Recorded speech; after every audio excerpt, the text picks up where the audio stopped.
Dear student, welcome to online class. 10ാം ക്ലാസ്സിലെ first പാഠഭാഗത്തെക്കുറിച്ചാണ് നമ്മൾ ചർച്ച ചെയ്തുകൊണ്ടിരിക്കുന്നത്.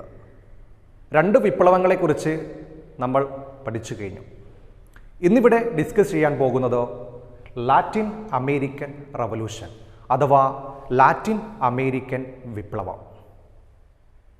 നമ്മൾ ഈ വിപ്ലവത്തിൽ ലാറ്റിൻ അമേരിക്ക എന്ന് കേൾക്കുമ്പോൾ നമുക്കറിയാം ബ്രസീൽ, അർജന്റീന, മെക്സിക്കോ തുടങ്ങിയ 23ഓളം രാജ്യങ്ങൾ ഉൾക്കൊള്ളുന്ന ഒരു പ്രദേശമാണ് ലാറ്റിൻ അമേരിക്ക എന്ന് പറയുന്നത്. നമുക്ക് നോക്കാം, why the region is known as Latin America. എന്തുകൊണ്ടാണ് ഈ പ്രദേശത്തെ ലാറ്റിൻ അമേരിക്ക എന്ന് വിളിക്കാനുള്ള കാരണം നമുക്ക് നോക്കാം. In 16th and 17th century, Spain and Portugal established their colonies in Latin America. ആരൊക്കെയാണ് കോളനികൾ സ്ഥാപിക്കുന്നത്? Spain and Portugal. അപ്പോൾ നമുക്ക് മനസ്സിലായി ഇവിടുത്തെ ഒരു വിദേശ ശക്തി എന്ന് പറയുന്നത് ആരാണ്? സ്പെയിനും പോർച്ചുഗലുമാണ്. അവരാണ് എന്ത് ചെയ്യുന്നത്? ഇവിടെ കോളനികൾ സ്ഥാപിക്കുന്നത്. ഇനി തൊട്ടടുത്ത് നോക്കാം നമുക്ക്. The Spanish and Portuguese belong to Latin language family. പ്രധാനമായിട്ടും ഈ ലാറ്റിൻ അമേരിക്കയുടെ ഭാഷ അല്ലെങ്കിൽ ലാംഗ്വേജ് എന്ന് പറയുന്നത് ഈ ലാറ്റിൻ ലാംഗ്വേജ് ഫാമിലിയിലുള്ള സ്പാനിഷ് അതുപോലെ തന്നെ പോർച്ചുഗീസുമാണ്. അതുകൊണ്ട് തന്നെയാണ് so this region is known as Latin America. അപ്പോൾ ഏകദേശം ഇതിൻ്റെ ഒരു പശ്ചാത്തലം നിങ്ങൾക്ക് മനസ്സിലായല്ലോ. ഇവിടുത്തെ ലാംഗ്വേജ് ഏതാണ്, അതുപോലെ തന്നെ ഇവിടെ ആധിപത്യം സ്ഥാപിക്കാൻ വന്ന വിദേശികൾ ആരൊക്കെയാണ്? Spain and Portugal. ഓക്കെ, പ്രധാനമായിട്ടും ഇവർ ഇവിടെ വന്നിട്ടുള്ളത് ഇവിടുത്തെ നാച്ചുറൽ റിസോഴ്സ് എക്സ്പ്ലോയിറ്റ് ചെയ്യാൻ വേണ്ടിയിട്ടാണ്, ചൂഷണം ചെയ്യാൻ വേണ്ടിയിട്ടാണ് വന്നിട്ടുള്ളത്. അപ്പം ഈ ഒരു കാലഘട്ടം എന്ന് പറയുന്നത് മിഡീവൽ പീരീഡാണ്. In medieval period they had abundance of resource. ഒരുപാട് നാച്ചുറൽ റിസോഴ്സ് അവൈലബിൾ ആയിരുന്ന ഒരു രാജ്യമായിരുന്നു ലാറ്റിൻ അമേരിക്ക എന്ന് പറയുന്നത്. പ്രധാനമായിട്ടും അവരുടെ റിസോഴ്സ് എന്ന് പറയുന്നത് they had resource agriculture, mines, gold, silver, copper etcetera. പ്രധാനമായിട്ട് ഇവരുടെ വരുമാന മാർഗം എന്ന് പറയുന്നത് ഒന്ന് കൃഷിയാണ്, അതുപോലെ തന്നെ ഖനികളാണ്. ഏതൊക്കെ? ഗോൾഡ്, അതുപോലെ തന്നെ സിൽവർ, കോപ്പർ. അതിന് കൂടെ തന്നെ കൾട്ടിവേറ്റ് മൈസ്, ധാരാളം ചോള കൃഷി അവർ കൃഷി ചെയ്തിരുന്നു. റീഡ് ഷീപ്പ്, ആടുകളെ അവർ മേയിച്ചിരുന്നു, അല്ലെങ്കിൽ കാറ്റിൽ റിയേഡ്. അതിന് കൂടെ തന്നെ acquired the wealth through trade. ഒരുപാട് റിസോഴ്സ് ഉണ്ടായതിൻ്റെ ഭാഗമായിട്ട് അവരുടെ സമ്പത്ത് വർദ്ധിക്കുന്നത് ത്രൂ ട്രേഡ്, കച്ചവടത്തിലൂടെയാണ് അവരുടെ സാമ്പത്തിക മേഖല വളർച്ച കൈവരിക്കുന്നത്. അപ്പോൾ നമ്മളിതുവരെ പറഞ്ഞു വന്നത് ഒരുപാട് നാച്ചുറൽ റിസോഴ്സ് ഉള്ള ഒരു രാജ്യം തന്നെയായിരുന്നു, അല്ലെങ്കിൽ ഒരു പ്രദേശം തന്നെയായിരുന്നു ലാറ്റിൻ അമേരിക്ക എന്ന് പറയുന്നത്. അപ്പോൾ അവിടെ ആ ഒരു റിസോഴ്സ് കണ്ണുവെച്ച് അവിടെ കൊള്ളയടിക്കാൻ വന്നത് ആരൊക്കെയായിരുന്നു? യൂറോപ്യൻ ശക്തികളായിട്ടുള്ള സ്പെയിനുകാരും പോർച്ചുഗീസുകാരുമാണ്. ഇനി അടുത്തത് ഈ പാഠഭാഗത്തിലെ ഏറ്റവും പ്രധാനപ്പെട്ട ഭാഗം, അല്ലെങ്കിൽ സാധാരണ എക്സാമിന് ചോദ്യം വരുന്ന ഒരു ഭാഗമാണ് നമ്മൾ ഡിസ്കസ് ചെയ്യാൻ പോകുന്നത്. റിസൾട്ട് ഓഫ് കൊളോണൈസേഷൻ, അല്ലെങ്കിൽ ഈ ഒരു കൊളോണിയൽ ശക്തി ഈ ഒരു കോളനിയിലേക്ക് വന്ന സമയത്ത് എങ്ങനെയെല്ലാമാണ് ആ പ്രദേശത്തെ ബാധിച്ചിട്ടുള്ളത് എന്ന് നമുക്ക് നോക്കാം. ഒന്നാമതായിട്ട് ബാധിച്ചിട്ടുള്ളത് they propagated their language and religion and customs. അവരുടെ ഭാഷകൾ, അവരുടെ സംസ്കാരങ്ങൾ, അവരുടെ മതങ്ങൾ എല്ലാം അവർ അവിടെ പ്രചരിപ്പിച്ചു. അതുപോലെ തന്നെ build houses in Spanish style. അവിടുത്തെ തദ്ദേശീയമായിട്ടുള്ള സ്റ്റൈലുകളൊക്കെ മാറ്റിയിട്ട് ഈ സ്പാനിഷ് രീതിയിലായിരുന്നു അവിടെ ഉണ്ടായിരുന്ന ബിൽഡിങ്ങുകൾ, പ്രധാനമായിട്ടും ചർച്ചസ്, ഹൗസസ് എല്ലാം അവർ നിർമ്മിച്ചിരുന്നത്. അടുത്തത് സ്പാനിഷ് സിസ്റ്റം ഓഫ് ഫാമിംഗ്. അവിടെ അവർ ഇൻട്രൊഡ്യൂസ് ചെയ്തിട്ടുള്ളത് സ്പെയിനിലുണ്ടായിരുന്ന ഫാമിംഗ് മെത്തേഡാണ്. സ്പാനിഷ് സിസ്റ്റം ഓഫ് എഡ്യൂക്കേഷൻ, അവർ അവിടെ ഉപയോഗിച്ച, അല്ലെങ്കിൽ അവിടെ ഇൻട്രൊഡ്യൂസ് ചെയ്ത എഡ്യൂക്കേഷൻ സിസ്റ്റം എന്ന് പറയുന്നത് ഏതാണ്? Spanish system of education. അപ്പോൾ നമുക്ക് നോക്കാം, ഒറ്റയടിക്ക് നമുക്ക് മനസ്സിലായി അവിടെ ഉണ്ടായിരുന്ന ഒരു സംസ്കാരങ്ങൾ അതെല്ലാം മാറ്റിമറിക്കപ്പെട്ട് ഒരു യൂറോപ്യൻ കൾച്ചറിലേക്ക് ഈ ഒരു പ്രദേശത്തെ മാറ്റുവാൻ ഈ ശക്തികൾ തീരുമാനിച്ചു. അതിൻ്റെ ഭാഗമായിട്ട് തന്നെ ഈ സംഗതികളൊക്കെ അവിടെ നടപ്പിലാക്കിയത്. അടുത്ത് നോക്കാം, ഇങ്ങനെ മാറ്റങ്ങൾ കൂടെ തന്നെ പ്രധാനമായിട്ടുള്ള പ്രശ്നങ്ങൾ എന്ന് പറയുന്നത് new diseases spread from Europeans to Latin America people. ഒരുപാട് പുതിയ രോഗങ്ങൾ, മാരകമായിട്ടുള്ള രോഗങ്ങൾ യൂറോപ്പിൽ നിന്ന് ലാറ്റിൻ അമേരിക്കയിലേക്ക് കൊണ്ടുവന്നു. തന്നെ പ്രധാനപ്പെട്ട ഒരു പ്രശ്നം എന്ന് പറയുന്നത് റാഷ്യൽ ഡിസ്ക്രിമിനേഷൻ ആണ്. തൊലിയുടെ നിറത്തിൽ ആളുകളെ വേർതിരിച്ച് കാണാൻ തുടങ്ങി. യൂറോപ്യൻ ആളുകളെ നോക്കുന്ന സമയത്ത് വേറൊരു നിറമായിരുന്നു കാണുക. അതുപോലെ തന്നെ ഈ തദ്ദേശീയരായിട്ടുള്ള ലാറ്റിൻ അമേരിക്കൻ ജനങ്ങൾ എന്ന് പറയുന്നത് വേറെ ഒരു നിറത്തിലാണ് കാണുക. ആ ഒരു നിറത്തിന്റെ അടിസ്ഥാനത്തിൽ ആളുകളെ വേർതിരിക്കാൻ തുടങ്ങി. അതുപോലെ തന്നെ they looted the resource and wealth of the Latin American people. ഈ ലാറ്റിൻ അമേരിക്കയുടെ സമ്പത്ത് എല്ലാം ആര് കൊള്ളയടിച്ചോ? ഈ വിദേശ ശക്തികളായിട്ടുള്ള പോർച്ചുഗീസുകാരും സ്പെയിനുകാരും. Enslaved the native to work. അടിമകളെ പോലെ ഈ ഒരു ജനങ്ങളെ കൊണ്ട് പണിയെടുപ്പിക്കുകയും ചെയ്തു ആര്? ഈ വിദേശ ശക്തികൾ.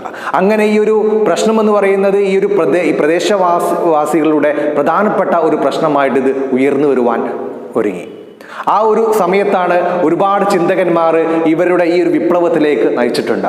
ആ ഒരു ലീഡ് ചെയ്ത ആളുകളാണ് Simon Bolivar, Jose de San Martin, Francisco Miranda. ഇവരാണ് ഈ ഒരു വിപ്ലവം നയിച്ചത്. അതുപോലെ തന്നെ ഇതിനു മുമ്പ് നടന്നിട്ടുള്ള വിപ്ലവമായിട്ടുള്ള ഫ്രഞ്ച് റവല്യൂഷനും അമേരിക്കൻ വാർ ഓഫ് ഇൻഡിപെൻഡൻസിന്റെ ഒരുപാട് ആശയങ്ങൾ ഈ ഒരു വിപ്ലവത്തിലേക്ക് ഇവർ ഇൻസ്പയർ ചെയ്തിട്ടുണ്ട്. അപ്പം ഈ ഇത്തരത്തിലുള്ള കാര്യങ്ങൾ മാത്രമേ ഈ ഒരു ഭാഗത്ത് പഠിക്കാനുള്ളത്. നിങ്ങൾ പ്രധാനമായിട്ട് നോട്ട് ചെയ്യേണ്ടത് ഈ ഒരു റിസൾട്ട് ഓഫ് കൊളോണൈസേഷൻ ആണ്. ഇവരിവിടെ വന്ന സമയത്ത് ഇവർക്കുണ്ടായ മാറ്റങ്ങൾ, അല്ലെങ്കിൽ ഈ ഒരു പ്രദേശത്തിലുണ്ടായിട്ടുള്ള എങ്ങനെയെല്ലാമാണ് ബാധിച്ചിട്ടുള്ളത് നമ്മൾ പഠിച്ചു അല്ലേ? അവിടെ ഭാഷകൾ, സംസ്കാരങ്ങളൊക്കെ ഒരുപാട് മാറ്റങ്ങൾ വന്നിട്ടുണ്ട്. അതിൻ്റെ കൂടെ തന്നെ ഈ ഒരു വിപ്ലവത്തിലേക്ക് ഇവരെ നയിച്ച നേതാക്കന്മാരെന്ന് പറയുന്നത് Simon Bolivar, Jose de San Martin, Francisco Miranda. അപ്പോൾ ഇത്തരം മാത്രമേ ഈ ഒരു ലാറ്റിൻ അമേരിക്കൻ റവല്യൂഷനിൽ നിങ്ങൾ ഓർത്തിരിക്കേണ്ടതുള്ളൂ, പഠിക്കാനുള്ളൂ. Next we are discussing about another revolution, Russian revolution അഥവാ റഷ്യൻ വിപ്ലവം. ഈ റഷ്യൻ വിപ്ലവത്തിൻ്റെ കാലഘട്ടം എന്ന് പറയുന്നത് 1917 മുതൽ 1923 കാലഘട്ടം വരെയാണ് ഈ റഷ്യൻ വിപ്ലവത്തിൻ്റെ കാലഘട്ടം എന്ന് പറയുന്നത്. അപ്പം ഈ ഒരു കാലഘട്ടത്തെ ഹിസ്റ്ററി പഠിക്കുന്ന സമയത്ത് വളരെ ഇമ്പോർട്ടൻ്റ് ആണ് കാലഘട്ടം, അല്ലെങ്കിൽ നടന്ന വർഷം എന്ന് പറയുന്നത്. ഇപ്പം ഫ്രഞ്ച് റവല്യൂഷൻ ആയാലും അമേരിക്കൻ വാർ ഓഫ് ഇൻഡിപെൻഡൻസിലായാലും അതിൻ്റെ ഡേറ്റുകളൊക്കെ നമ്മൾ ഓർത്തിരിക്കേണ്ടത് നിർബന്ധമാണ്. ഓക്കെ.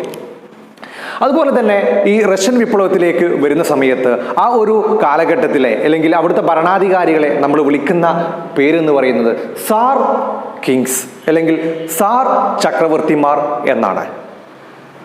ഫ്രഞ്ച് റവല്യൂഷനും പഠിച്ച സമയത്ത് നമ്മൾ പഠിച്ചു ബൂർബൺ കിങ്സ്. അതുപോലെ തന്നെ ഇവിടുത്തെ രാജാക്കന്മാരെ നമ്മൾ വിളിക്കുന്ന പേര് സാർ ചക്രവർത്തിമാർ എന്നാണ്. ഓക്കെ.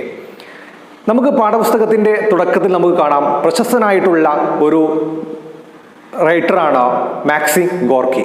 അദ്ദേഹത്തിൻ്റെ മദർ എന്ന നോവലിലൂടെ അദ്ദേഹം റഷ്യൻ ജനങ്ങളുടെ സങ്കടങ്ങളും അതുപോലെ തന്നെ അവരുടെ പരാതികളൊക്കെ അദ്ദേഹത്തിൻ്റെ ആ ഒരു നോവലിലൂടെ അദ്ദേഹം സൂചിപ്പിക്കുന്നുണ്ട്.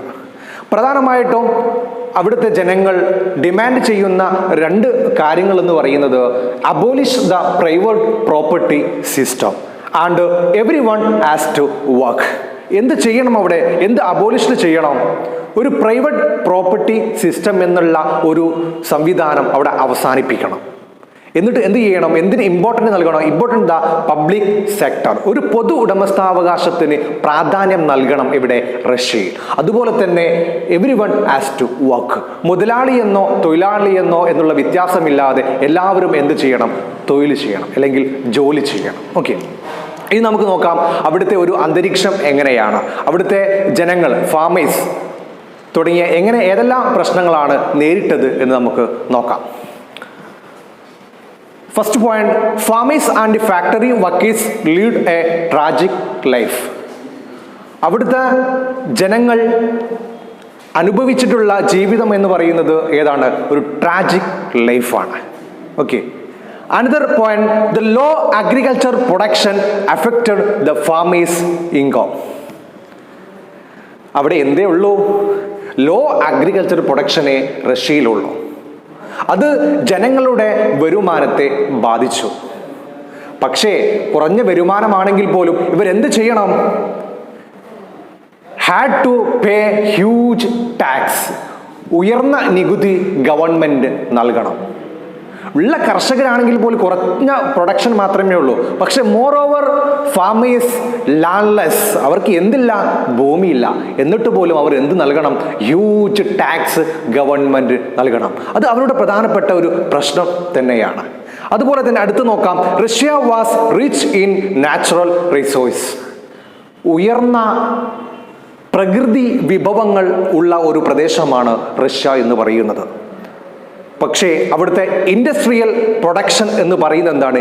മിക എന്ന് പറഞ്ഞാൽ തുച്ഛമായ എന്തുള്ളൂ? അവിടുത്തെ ഒരു ഇൻഡസ്ട്രിയൽ പ്രൊഡക്ഷൻ ഉള്ളൂ. It was foreigners who controlled the majority of the industries that existed there. ഉള്ള ഇൻഡസ്ട്രി അല്ലെങ്കിൽ വ്യവസായം ആരുടെ കയ്യിലാണ്? ഫോറിനേഴ്സിന്റെ കയ്യിലാണ്.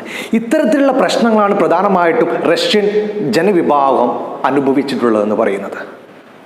അപ്പം ആരാണ് ഇവിടുത്തെ വില്ലൻ? അല്ലെങ്കിൽ ഇവിടുത്തെ വില്ലൻ എന്ന് പറയുന്നത് ആരാണ്? ഈ സാർ ചക്രവർത്തിമാർ. ഒരു ഓട്ടോക്രാറ്റിക് റൂളർ ആയിരുന്നു ആര്?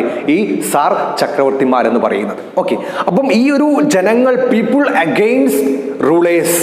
അപ്പോൾ ഇവിടുത്തെ ഒരു പ്രശ്നം വരുന്നത് എന്താണ്? ഈ ഫാക്ടറി തൊഴിലാളികളും അതുപോലെ തന്നെ ഫാമേഴ്സിൻ്റെയും ഒരു ട്രാജിക് ലൈഫാണ് ഏതിലേക്ക് നയിച്ചിട്ടുള്ളത്?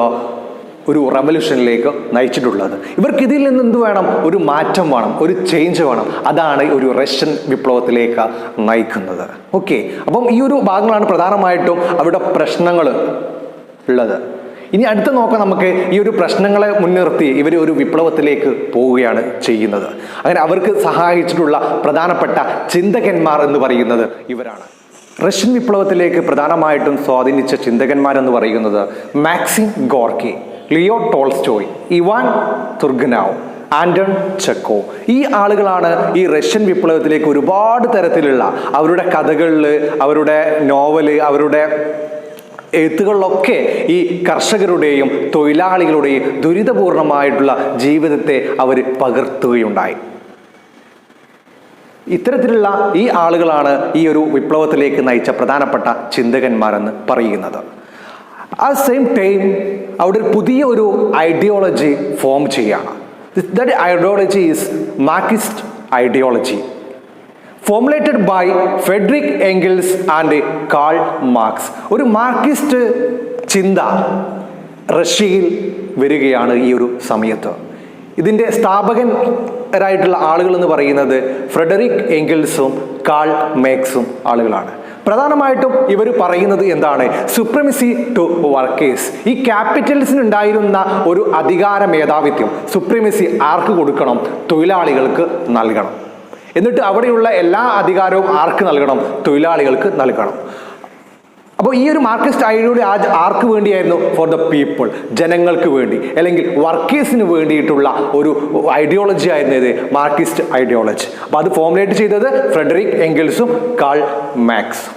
അങ്ങനെ ഈ ഒരു മാർക്സിസ്റ്റ് ഐഡിയോളജി ബേസ്ഡ് ചെയ്തിട്ട് അല്ലെങ്കിൽ അതിൻ്റെ ചിന്താഗതിയിലൂടെ ഒരു പാർട്ടി അവിടെ രൂപീകരിക്കുകയാണ്, ഒരു ട്രേഡ് യൂണിയൻ രൂപീകരിക്കുകയാണ്. എന്തിനു വേണ്ടിയാണ് ട്രേഡ് യൂണിയൻ രൂപീകരിക്കുന്നത്? Trade union formed to find remedies for the plight of workers. ജനങ്ങളുടെ ദുരിതപൂർണമായിട്ടുള്ള, തൊഴിലാളികളുടെ ദുരിതപൂർണമായിട്ടുള്ള ജീവിതത്തിന് ഒരു പരിഹാരം കാണാൻ വേണ്ടിയിട്ട് ഒരു ട്രേഡ് യൂണിയൻ ഫോം ചെയ്യാണ്, ബേസ്ഡ് ഓൺ മാർക്സിസ്റ്റ് ഐഡിയോളജി. അങ്ങനെ നിലവിൽ ഇപ്പോൾ റഷ്യയിൽ പുതിയൊരു ചിന്താഗതി വരികയാണ്. അതേതാണ്? മാർക്സിസ്റ്റ് ഐഡിയോളജി അല്ലെങ്കിൽ മാർക്സിസ്റ്റ് ചിന്താഗതി വരികയാണ്. അപ്പോൾ അവിടെ ആർക്കാണ് അധികാരം കൂടുതൽ? ഒരു വർക്കേഴ്സിനാണ് അവിടെ കൂടുതൽ അധികാരമുള്ളത്. അപ്പോൾ ഈ മാർക്സിസ്റ്റ് ഐഡിയോളജി ബേസ്ഡ്, അതിൻ്റെ ഒരു ബേസുമായി ബന്ധപ്പെട്ട് ഒരു പാർട്ടി അവിടെ രൂപീകരിക്കുകയാണ്. ആ പാർട്ടിയാണ് ഏത്? Social democratic workers party. ഇത് ഉത്ഭവിക്കുന്നത് 1899. അങ്ങനെ later this party split into two, Mensheviks and Bolsheviks. തുടക്കത്തിൽ ഒരു പാർട്ടിയാണ് ഉണ്ടായിരുന്നത്. അങ്ങനെ കുറച്ച് വർഷങ്ങൾക്ക് ശേഷം ചില ഭിന്നതകൾ കാരണം ആ പാർട്ടി എന്തായിട്ട് മാറാണ്? രണ്ട് പാർട്ടിയായിട്ട് മാറാണ്, മെൻഷെവിക്സ് ആൻഡ് ബോൾഷെവിക്സ്. ഈ മെൻഷവിക്സ് എന്നാണ് മൈനോറിറ്റി, ആ ഒരു പാർട്ടിയിൽ കുറച്ച് വിഭാഗം ആളുകളായിരുന്നു എതിരുണ്ടായിരുന്നത് മെൻഷവിക്സിൽ. ഈ ബോൾഷെവിക് എന്ന് പറഞ്ഞ മെജോറിറ്റി ഓഫ് പീപ്പിൾ ആണ്. ഓക്കെ, അപ്പോൾ ബോൾഷെവിക് ആൻഡ് മെൻഷവിക്. ഇതിന്റെ നേതാക്കന്മാർ ആരെല്ലാം നോക്കാം നമുക്ക്. Lenin and Trotsky. ഈ ലെനിനും ട്രോട്സ്കിയുമാണ് ഏതിന്റെ നേതാവ്? ബോൾഷെവിക്കിന്റെ നേതാവ്. മെൻഷവിക്കിന്റെ നേതാവ് ആരാണ്? Alexander Kerensky. അങ്ങനെ ഇപ്പോൾ നിലവിൽ ഒരുപാട് പ്രശ്നങ്ങൾ റഷ്യൻ ജനങ്ങൾക്കുണ്ട്. ആ പ്രശ്നങ്ങളൊക്കെ പരിഹാരം കാണാൻ വേണ്ടിയിട്ട്, അല്ലെങ്കിൽ തൊഴിലാളികൾക്ക് വേണ്ടിയിട്ട് ഒരു പാർട്ടി രൂപീകരിച്ചു, സോഷ്യൽ ഡെമോക്രാറ്റിക് പാർട്ടി. അങ്ങനെ ഈ പാർട്ടി പിന്നീട് എന്ത് ചെയ്തു? രണ്ട് ഭാഗമായിട്ട് മാറി. ഒന്ന് ലെനിന്റെ കീഴിലും രണ്ടാമത്തേത് ഏതാണ്? അലക്സാണ്ടർ കെരൻസ്കിയുടെ കീഴിലും. അങ്ങനെ ജനങ്ങൾക്ക് വേണ്ടി ആ പാർട്ടി ഇങ്ങനെ മുമ്പോട്ട് പോയിക്കൊണ്ടിരിക്കുക. അങ്ങനെ നിലവിൽ റഷ്യയിൽ തൊഴിലാളികളുടെ പ്രശ്നങ്ങൾ പരിഹരിക്കാൻ വേണ്ടിയിട്ട് പാർട്ടികൾ രൂപീകരിക്കുകയുണ്ടായി. അങ്ങനെ പിന്നീട് ആ ഒരു നിലവിലുണ്ടായ പാർട്ടി സ്പ്ലിറ്റ് ചെയ്ത് രണ്ട് പാർട്ടികളായിട്ട് മാറി. അങ്ങനെ നിലനിൽക്കുന്ന സമയത്ത് 1905 വാർ ബിറ്റ്വീൻ റഷ്യ ആൻഡ് ജപ്പാൻ. അവിടെ റഷ്യയും ജപ്പാനും തമ്മിൽ ഒരു യുദ്ധമുണ്ടായി 1905. പക്ഷേ നമുക്കറിയാം ഏഷ്യയിലെ ഏറ്റവും ചെറിയൊരു രാജ്യമാണ് ജപ്പാൻ എന്ന് പറയുന്നത്. പക്ഷേ ആ ഒരു യുദ്ധത്തിൽ ആര് പരാജയപ്പെട്ടു? റഷ്യ പരാജയപ്പെട്ടു.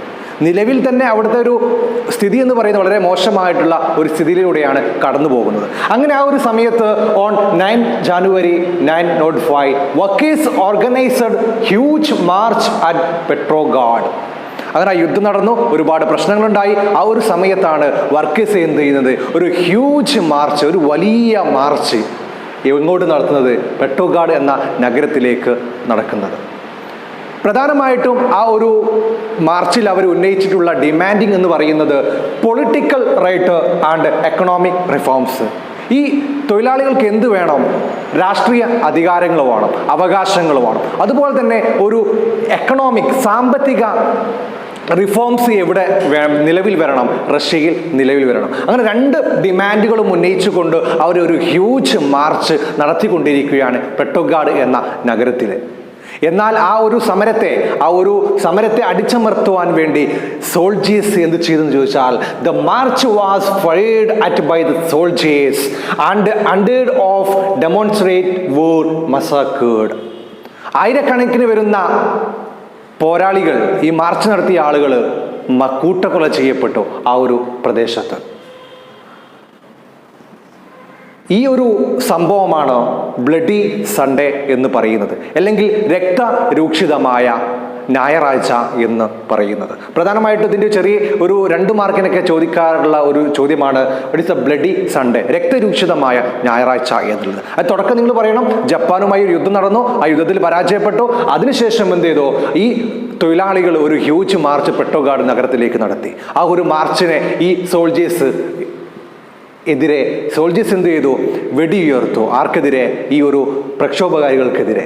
അങ്ങനെ ആയിരക്കണക്കിന് പ്രക്ഷോഭകാരികൾ ആ ഒരു സംഭവത്തിൽ മരണപ്പെട്ടു. ആ ഒരു സംഭവമാണ് ബ്ലഡി സൺഡേ, അല്ലെങ്കിൽ രക്തരൂക്ഷിതമായ ഞായറാഴ്ച എന്ന പേരിൽ അറിയപ്പെടുന്നത്. അങ്ങനെ അവിടെ റഷ്യയിൽ നിരവധി സോവിയറ്റുകൾ രൂപീകരിക്കുകയാണ്. എന്താണ് സോവിയറ്റ് നോക്കാം. വർക്കേഴ്സ് ഓർഗനൈസേഷൻ ആണെന്ത് സോവിയറ്റ് എന്ന് പറയുന്നത്. പ്രധാനമായിട്ടും ഈ ഒരു സോവിയറ്റ് അവർ രൂപീകരിച്ചത് were formed all over Russia to conduct strike, സമരങ്ങൾ നടത്താൻ വേണ്ടിയിട്ട്. റഷ്യ മുഴുവനായിട്ട് എന്ത് നടത്താൻ വേണ്ടിയിട്ട്? സമരങ്ങൾ നടത്താൻ വേണ്ടിയിട്ട് ഒരു വർക്കേഴ്സിന്റെ ഒരു ഓർഗനൈസേഷനാണെന്ത് സോവിയറ്റ് എന്ന് പറയുന്നത്. ഒരു ശക്തമായിട്ടുള്ള ഒരു സമരങ്ങൾ റഷ്യയുടെ വിവിധ ഭാഗങ്ങളിൽ സോവിയറ്റിന്റെ നേതൃത്വത്തിൽ നടന്നുകൊണ്ടിരിക്കുകയാണ്. ആ സമയത്ത് അവിടുത്തെ ഭരണാധികാരിയായിരുന്ന നിക്കോളാസ് രണ്ടാമൻ എന്ത് ചെയ്തു? ഇവരുടെ ശക്തമായിട്ടുള്ള സമരങ്ങൾ നടന്ന സമയത്ത് ആദ്യം നമ്മൾ പറഞ്ഞു ബ്ലഡി സൺഡേ ഉണ്ടായ സമയത്ത് അവർ ഡിമാൻഡിങ്ങിൽ ഒരു പ്രധാനപ്പെട്ട ഒരു ഡിമാൻഡ് എന്ന് പറയുന്നത് പൊളിറ്റിക്കൽ റൈറ്റ് ആണ്. ആ ഒരു പൊളിറ്റിക്കൽ റൈറ്റ് സമ്മർദ്ദം മൂലം ഈ ശക്തമായിട്ടുള്ള സ്ട്രൈക്കിന്റെ ഭാഗമായിട്ട് ആ ഒരു പൊളിറ്റിക്കൽ റൈറ്റ് അവർ അംഗീകരിക്കുകയുണ്ടായി. അങ്ങനെയാണ് അവർ ഒരു നിക്കോളാസ് രണ്ടാമൻ എന്ത് ചെയ്യുന്നത്? ദ്യൂമ എന്നുള്ള ഒരു ലെജിസ്ലേറ്റീവ് അസംബ്ലി നിർമ്മിക്കാൻ ഈ നിക്കോളാസ് രണ്ടാമൻ നിർബന്ധിതനായിട്ട് മാറി. അതിന്റെ പേരെന്താണ്? ദ്യൂമ. അതെന്താണ്? Legislative assembly. അപ്പൊ ഈ ഒരു പൊതു സഭയാണ് ഈ ലെജിസ്ലേറ്റീവ് അസംബ്ലി എന്ന് പറയുന്നത്. അപ്പൊ സോവിയറ്റിന് ശക്തമായിട്ട് ഇടപെടൽ കാരണം, അല്ലെങ്കിൽ സമരങ്ങൾ കാരണം എന്ത് നിർമ്മിച്ചു? അവിടെ ഒരു ദ്യൂമ എന്നുള്ള ഒരു ലെജിസ്ലേറ്റീവ് അസംബ്ലി നിർമ്മിച്ചു. അപ്പൊ ആ കാലഘട്ടത്തിലെ ഭരണാധികാരി നമ്മൾ ഓർത്തിരിക്കണം, ആരാണ്? നിക്കോളാസ് രണ്ടാമൻ. അങ്ങനെ ഈ ഒരു സമരം നടന്നുകൊണ്ടിരിക്കുന്ന സമയത്ത് ഈ ആ ഒരു കാലഘട്ടം എന്ന് പറയുന്നത് ഒന്നാം ലോകമഹായുദ്ധം നടന്നുകൊണ്ടിരിക്കുന്ന കാലഘട്ടമാണ്. നമുക്കറിയാം 1914 മുതലാണ് ഫസ്റ്റ് വേൾഡ് വാർ തുടങ്ങുന്നത്. ആ ഒരു സമയത്ത് നിക്കോളാസ് രണ്ടാമൻ എന്ത് ചെയ്തു എന്ന് വെച്ചാൽ പാർട്ടിസിപ്പേറ്റ് ദ ഫസ്റ്റ് വേൾഡ് വാർ. നമുക്കറിയാം ഒരു യുദ്ധം എന്ന് പറയുന്നത് ഒരു രാജ്യത്തെ സംബന്ധിച്ചിടത്തോളം വളരെ തരത്തിലുള്ള നഷ്ടങ്ങൾ സംഭവിക്കുന്ന ഒരു പ്രശ്നമാണ് യുദ്ധം എന്ന് പറയുന്നത്. അങ്ങനെ ഈ ദ്യൂമ എന്നുള്ള ലെജിസ്ലേറ്റീവ് അസംബ്ലിയുടെ കാര്യങ്ങൾ അല്ലെങ്കിൽ അവരുടെ സമ്മതമില്ലാതെ ഈ നിക്കോളാസ് രണ്ടാമൻ എന്ത് ചെയ്തു? ഒന്നാം ലോക മഹായുദ്ധത്തിന്റെ ഭാഗമായിട്ട് മാറി. ദ്യൂമ പറഞ്ഞു ഒന്നാം ലോക യുദ്ധത്തിന്റെ ഭാഗമായി മാറിയത് കാരണം നിലവിൽ ഒരുപാട് പ്രശ്നങ്ങൾ ഇവിടെയുണ്ട്. കാരണം കർഷകർക്ക്, തൊഴിലാളികൾക്ക് ജോലിയില്ല, ഒരുപാട് പ്രശ്നങ്ങൾ നിലവിലുണ്ട്. ആ ഒരു പ്രശ്നത്തിന്റെ ഇടയിലാണ് നിക്കോളാസ് രണ്ടാമൻ പാർട്ടിസിപ്പേറ്റ് ദ ഫസ്റ്റ് വേൾഡ് വാർ. ആരുടെ സമ്മതമില്ലാതെ, ഈ ദ്യൂമ എന്നുള്ള ലെജിസ്ലേറ്റീവ് അസംബ്ലിയുടെ സമ്മതമില്ലാതെ എന്ത് ചെയ്തു? ഈ ഒരു ഒന്നാം ലോക മഹായുദ്ധത്തിന്റെ ഭാഗമായിട്ട് റഷ്യ മാറി. അങ്ങനെ ഒരുപാട് നഷ്ടങ്ങളുണ്ടായി. ആ ഒരു നഷ്ടങ്ങളിൽ പ്രധാനപ്പെട്ട നഷ്ടം എന്ന് പറയുന്നത് lot of Russian soldiers war killed. ആയിരക്കണക്കിന് സോൾജേഴ്സ് എന്ത് ചെയ്തു? ഈ ഒരു യുദ്ധത്തിൽ കൊല്ലപ്പെട്ടു. അതേപോലെ തന്നെ ഫുഡ് ഷോർട്ടേജ്, ഭക്ഷ്യക്ഷാമം ആ ഒരു കാലഘട്ടത്തിൽ വളരെ വലിയ രൂപത്തിൽ ഭക്ഷ്യക്ഷാമം അനുഭവപ്പെട്ടു. അപ്പോൾ 1917 ആയ സമയത്ത് പോലും ആളുകൾക്ക് ഭക്ഷണമില്ലാതെ, സാധാരണ ആളുകൾക്ക്, തൊഴിലാളികൾക്ക്, കർഷകർക്ക് ഭക്ഷണമില്ലാത്ത ഒരു അവസ്ഥയിലേക്ക് റഷ്യയെ എത്തിച്ചേരാൻ വേണ്ടിയിട്ട് പ്രധാനപ്പെട്ട ഒരു ഘടകം എന്ന് പറയുന്നത് ഈ ഒന്നാം ലോക മഹായുദ്ധത്തിന്റെ ഭാഗമായിട്ട് മാറിയതാണ്. അല്ലെങ്കിൽ ഈ ഒരു ഓട്ടോക്രാറ്റിക് റൂളേഴ്സിന്റെ ഭാഗമായിരുന്നു ഇവിടുത്തെ ഒരു പ്രശ്നങ്ങൾക്കുള്ള എല്ലാ കാരണമെന്ന് പറയുന്നത്. പ്രധാനമായും റഷ്യൻ റവല്യൂഷൻ നടക്കുന്നത് 2 വിപ്ലവങ്ങളിലൂടെയാണ്. ഒന്നാമത് February revolution and October revolution. Now discussing February revolution. നിലവിൽ ഇപ്പോൾ റഷ്യൻ സാഹചര്യം എന്ന് പറയുന്നത് ആളുകൾക്ക് ഫുഡില്ല, ഭക്ഷണമില്ല. അതുപോലെ തന്നെ ഒരു തരത്തിലുള്ള അധികാരവും വർക്കേഴ്സിനില്ല. സോൾജേഴ്സിനും ഒരുപാട് തരത്തിലുള്ള പ്രശ്നങ്ങളുണ്ട്. ആ ഒരു സമയത്താണ് on 8 March 1970 thousands of women marched along the street of Petrograd. അങ്ങനെ 1914 ആയിരക്കണക്കിന് വരുന്ന സ്ത്രീകൾ ഈ പെട്രോഗ്രാഡ് നഗരത്തിലൂടെ മാർച്ച് ചെയ്തു പോവുകയാണ്.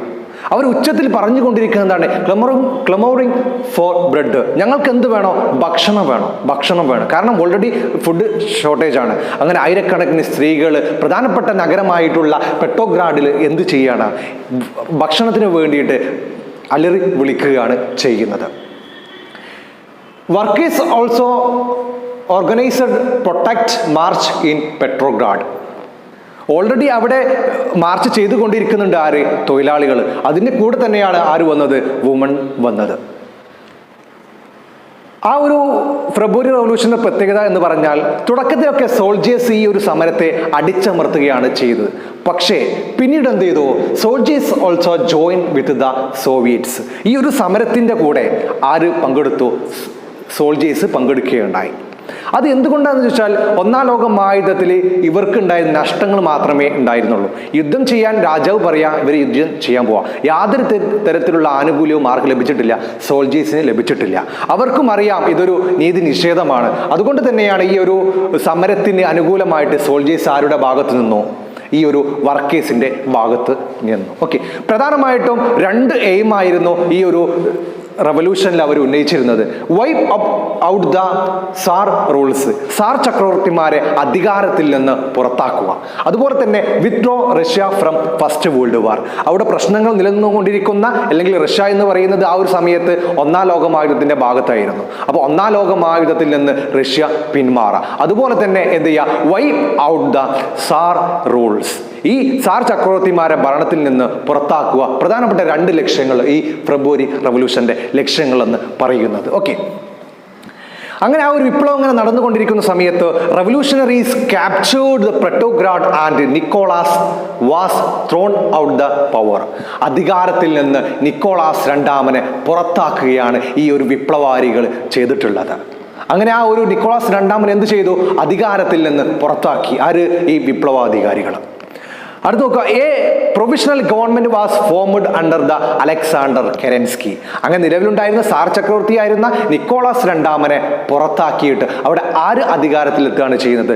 Alexander Kerensky. ഈ അലക്സാണ്ടർ കെരൻസ്കി ഏത് പാർട്ടിയുടെ നേതാവാണ്? നമ്മൾ പഠിച്ചിട്ടുണ്ട്, ഏതാണ്? മെൻഷെവിക്. അപ്പോൾ അവിടെ അധികാരത്തിലെത്തുന്നത് ഏത് പാർട്ടിയാണ്? മെൻഷെവിക് പാർട്ടി എവിടെ അധികാരത്തിലെത്തുകയാണ്? റഷ്യയിൽ അധികാരത്തിലെത്തുക. അങ്ങനെ ഒരു പ്രൊവിഷണൽ, ഒരു താൽക്കാലിക ഗവൺമെന്റ് എവിടെ ഫോം ചെയ്യാണ്? റഷ്യയിൽ ഫോം ചെയ്യാണ് ചെയ്യുന്നത്. ഓക്കെ, അപ്പോൾ നമ്മൾ ഓൾറെഡി ഇപ്പോൾ പ്രധാനപ്പെട്ട ഒരു റവല്യൂഷൻ നമ്മൾ പറഞ്ഞു, ഏതാണ്? February revolution. ഈ ഫെബ്രുവരി റവല്യൂഷൻ എന്ന് പറഞ്ഞാൽ ഇത്ര മാത്രമേ അതിൽ പഠിക്കാനുള്ളൂ.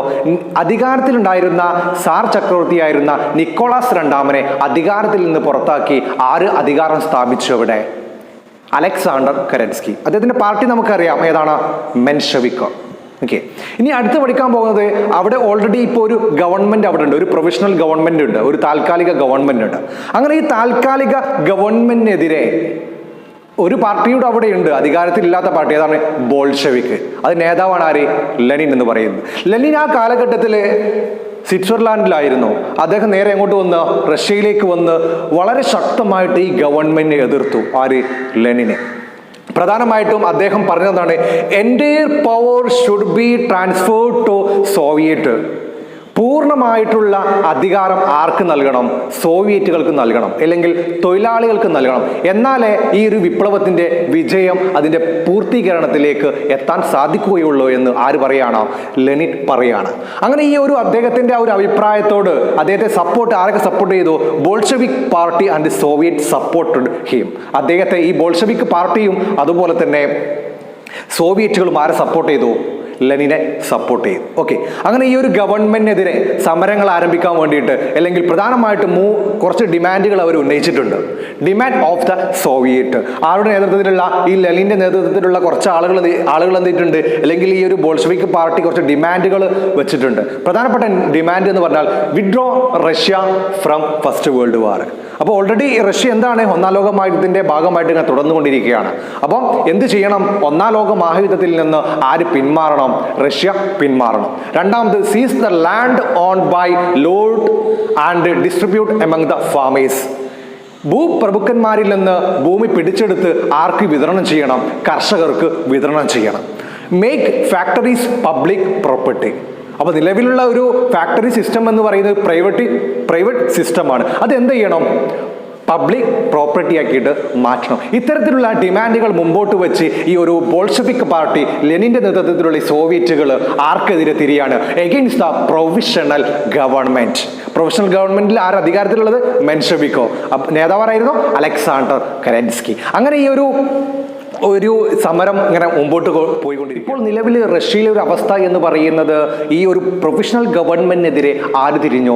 ലെനിനും അതുപോലെ തന്നെ ബോൾഷെവിക് പാർട്ടികളും സോവിയറ്റുകളും തിരിഞ്ഞു. കുറച്ച് ഡിമാൻഡുകൾ, കുറച്ച് ആവശ്യങ്ങൾ അവർ ഗവൺമെന്റിന് മുന്നിൽ ഉന്നയിച്ചിട്ടുണ്ട്. ഒന്നാം ലോക മഹായുദ്ധത്തിൽ നിന്ന് പിന്മാറണം, അതുപോലെ തന്നെ കർഷകർക്ക് എന്ത് ചെയ്യണം? ഭൂമികൾ പിടിച്ചെടുത്തിട്ട് കർഷകർക്ക് വിതരണം ചെയ്യുക എന്നുള്ള കുറച്ച് ഡിമാൻഡുകളൊക്കെ പറഞ്ഞു. ഓക്കെ, അതിനുശേഷം ഈ ഒരു നിലവിലുള്ള പ്രൊഫഷണൽ ഗവൺമെന്റിനെ മാറ്റിക്കൊണ്ട് ഒരു പുതിയ ഗവൺമെന്റ് അവിടെ വരികയാണ്. ഈ ലെനിന്റെ നേതൃത്വത്തിലുള്ള പുതിയ ഒരു ഗവൺമെന്റ് വരികയാണ്. ഓക്കെ, അപ്പൊ അങ്ങനെ വരുന്ന ഒരു ചേഞ്ച്, അങ്ങനെ വരുന്ന അധികാര ചേഞ്ച് അറിയപ്പെടുന്നത് ഒക്ടോബർ റവല്യൂഷൻ എന്ന പേരിലാണ്. അപ്പോൾ ഓർത്തിരിക്കുക, നേരത്തെ നമ്മൾ പറഞ്ഞു നിക്കോളാസ് രണ്ടാമനെ മാറ്റിക്കൊണ്ട് അവിടെ കെരൻസ്കി അധികാരത്തിലെത്തിയത് ഏതാണ്? February revolution. അപ്പോൾ ഇവിടെ വരുന്ന റവല്യൂഷൻ ഒക്ടോബർ റവല്യൂഷൻ. ഓക്കെ, ആരുടെ നേതൃത്വത്തിലായിരിക്കും?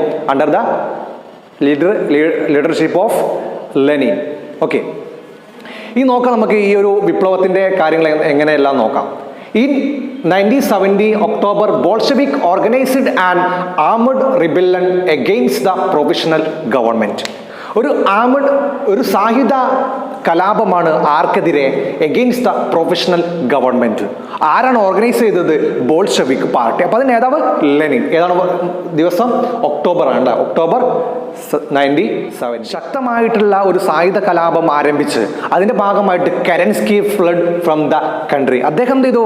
രാജ്യം വിട്ടുപോയി, റഷ്യ വിട്ടുപോയി. എന്നിട്ട് came under the control of the Bolshevik. എന്നിട്ട് റഷ്യ ആരുടെ കൺട്രോൾ വരികയാണ്? ഈ ബോൾഷെവിക് പാർട്ടിയുടെ കൺട്രോൾ വരികയാണ് ചെയ്യുന്നത്. അപ്പൊ കെരൻസ്കിയുടെ അല്ലെങ്കിൽ മെൻഷെവിക് പാർട്ടിയുടെ ആധിപത്യം അവിടെ അവസാനിച്ചു. അതിനുശേഷം ആരാണ് അധികാരത്തിലെത്തുന്നത്? ബോൾഷെവിക് പാർട്ടി എന്ത് ചെയ്യാണ്? അവിടുത്തെ കൺട്രോൾ മുഴുവനായിട്ട് ഏറ്റെടുക്കുകയാണ് ചെയ്യുന്നത്. Okay, this event through which the Bolshevik attain the power is known as the October revolution. അങ്ങനെ ഇവർ അറ്റൈൻഡ് അല്ലെങ്കിൽ നേടിയെടുത്ത ആ ഒരു മാറ്റം അതാണ് ഏത് പേരിൽ അറിയപ്പെടുന്നത്? ഒക്ടോബർ റവല്യൂഷൻ എന്ന പേരിൽ അറിയപ്പെടുന്നത്. ഓക്കെ, അങ്ങനെ ആ ഒരു വിപ്ലവത്തിൽ ബോൾഷെവിക് പാർട്ടി വിജയിച്ചു. Cabinet was formed with Lenin as head. അങ്ങനെ ലെനിൻ തലവനായിക്കൊണ്ട് അവിടെ ഒരു പുതിയൊരു മന്ത്രിസഭ എവിടെ ഫോം ചെയ്യാണ്? റഷ്യയിൽ ഫോം ചെയ്യാണ് ചെയ്യുന്നത്. അപ്പോൾ അങ്ങനെ അധികാരം മാറി മാറി ആരുടെ കയ്യിലെത്തി? ഈ ബോൾഷെവിക് പാർട്ടിയുടെ കയ്യിലെത്തി. അതിൻ്റെ തലവനായിട്ട് ആര് തിരഞ്ഞെടുത്തു? ലെനിൻ തിരഞ്ഞെടുത്തു. അപ്പോൾ ഈ ഒരു ഓർഡറിൽ നമ്മൾ എന്ത് ചെയ്യുക? അതിനെ പഠിക്കുക. അങ്ങനെ ഈ ഇവിടുത്തെ ഒരു വിപ്ലവം അവസാനിച്ചു. ഇനി അടുത്ത് നമ്മൾ പഠിക്കാൻ പോകുന്നത് ഈ റിസൾട്ട് ഓഫ് റഷ്യൻ റവല്യൂഷനാണ്. അങ്ങനെ പ്രധാനപ്പെട്ട 2 റവല്യൂഷനിലൂടെ ഈ റഷ്യ എന്ത് ചെയ്യാണ്? ഒരു പുതിയ ഒരു ഭരണരീതിയിലേക്ക് കൊണ്ടുവരികയാണ്. അപ്പോൾ നമ്മൾ പറഞ്ഞു ഒക്ടോബർ റവല്യൂഷൻ്റെ അവസാനത്തിൽ ഈ ലെനിൻ്റെ കീഴിൽ ഒരു ക്യാബിനറ്റ് അവിടെ ഫോം ചെയ്തു. അങ്ങനെ അവിടെ ഒരു വിപ്ലവത്തിലൂടെ ഒരു പുതിയ മാറ്റം തന്നെയാണ് റഷ്യയിൽ അനുഭവപ്പെടുന്നത്. ഇനി അടുത്ത് നമുക്ക് നോക്കാം റിസൾട്ട്സ് ഓഫ് റഷ്യൻ റവല്യൂഷൻ. എന്തെല്ലാം മാറ്റങ്ങളാണ് ഈ റഷ്യൻ റവല്യൂഷനുമായി ബന്ധപ്പെട്ട് ഉണ്ടായതെന്ന് നമുക്ക് നോക്കാം. ഒന്നാമത് നോക്കാം, first point, Russia withdrew from the first world war. റഷ്യ എന്ത് ചെയ്തു? 1-ാം ലോക മഹായുദ്ധത്തിൽ നിന്ന് പിന്മാറി. കാരണം അവരുടെ ഒന്നാമത്തെ ഡിമാൻഡ്, അവകാശം എന്ന് പറയുന്നത് എന്തായിരുന്നു? 1-ാം ലോക മഹായുദ്ധത്തിൽ നിന്ന് പിന്മാറുക എന്നുള്ളതായിരുന്നു. അത് അവർ ലെനിൻ ഭരണത്തിലെത്തിയതിനു ശേഷം എന്ത് ചെയ്തു? ആദ്യം ചെയ്ത നടപടി എന്ന് പറയുന്നത് എന്താണ്? Russia withdrew from the first world war. 1-ാം ലോക മഹായുദ്ധത്തിൽ നിന്ന് റഷ്യ പിന്മാറി. രണ്ടാമത്, നേരത്തെ അവരുടെ ഡിമാൻഡ് എന്തായിരുന്നു? കർഷകർക്ക് എന്ത് നൽകണം? ഭൂമി വിതരണം ചെയ്യണം. അത് തന്നെയാണ് അവർ ഇവിടെ ചെയ്തിട്ടുള്ളത്. Seize the out the land, distribute among the peasants. കർഷകർക്ക് എന്ത് ചെയ്തു? ഭൂമി വിതരണം ചെയ്തു. അടുത്ത നോക്ക്, gave importance to public sector. അതുവരെ അവർക്കുണ്ടായിരുന്നത് പ്രൈവറ്റ് സെക്ടറിനായിരുന്നു അവർ പ്രാധാന്യം നൽകിയിരുന്നത്. അപ്പോൾ ഈ ഒരു ക്യാബിനറ്റ് അധികാരത്തെത്തിയ ശേഷം അവർ ചെയ്തെന്താണ്? Important to public sector. പൊതു ഉടമസ്ഥാവകാശത്തിന് അവരെന്ത് ചെയ്തു? പ്രാധാന്യം നൽകി. Introduce centralised planning. ഒരു കേന്ദ്രീകൃത ആസൂത്രണം റഷ്യയിൽ നടപ്പിലാക്കി. Achieved the develops in field of science, technology and economy. സാമ്പത്തിക മേഖലയിലും സാങ്കേതിക മേഖലയിലും ഒരുപാട് തരത്തിലുള്ള ഒരു അച്ചീവ്മെന്റ് ഈ ഒരു വിപ്ലവത്തിന് ശേഷം അവർ കൈവരിക്കുകയുണ്ടായി. അടുത്തത് പ്രധാനപ്പെട്ട ഒന്നാണ്, new constitution came to force in 1924. ഒരു പുതിയൊരു ഭരണഘടന ഇവിടെ നിലവിൽ വരികയാണ്, റഷ്യയിൽ നിലവിൽ വരികയാണ്. വർഷം ഓർത്ത് വെക്കുക, 1924, 1924. ഇനി അടുത്തതാണ്, വിവിധ പ്രദേശങ്ങളായി ചിതറി നിന്നിരുന്ന ഒരു റഷ്യയെ ഒരൊറ്റ രാജ്യമാക്കിയിട്ട്, അല്ലെങ്കിൽ USSR എന്ന union of Soviet society republic എന്ന് പറഞ്ഞിട്ടുള്ള ഒരു ഫോമിലേക്ക് കൊണ്ടുവന്നത് ഇതിന് ശേഷമാണ്. അതുപോലെ തന്നെ spread the socialist ideas all over the world.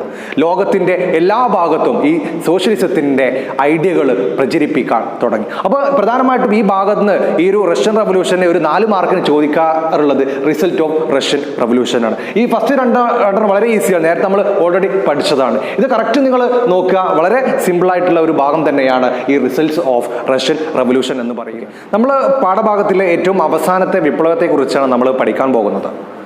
Chinese revolution അഥവാ ചൈനീസ് വിപ്ലവം. എങ്ങനെയാണ് ചൈന ഇന്ന് കാണുന്ന ഒരു പോപ്പുലർ ഗവൺമെന്റ് ആയിട്ട് മാറിയതെന്ന് നമുക്ക് നോക്കാം.